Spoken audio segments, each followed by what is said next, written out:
Another day, another crayfish tayo ngayon. So ayan, ito na nga pala yung mga crayfish natin. At ayan, nailagay na natin sa lagayan nila. Ayan, may mga tubo na rin pala yan. So ayan, napakaganda ng pagkakasetup dito. Ayan, dito nga lang pala yan sa may Riverside Resort. Yan, sa may tabi ng ilog. Ayan, dito sa may Ilano. CJJ Crayfish Farm. Ayun pala ang pangalan sa crayfish natin. Ayan, sa mga nagsisimula pa lang sa mga nagki-crayfish, ayan, dito na kayo magpunta sa may Ilano. Ayan, welcome po kayo at tuturuan po kayo kung paano mag-setup ng mga lagayan.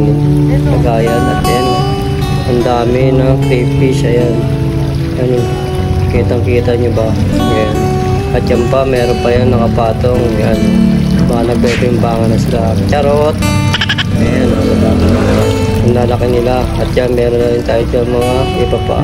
So, ayan, maraming salamat.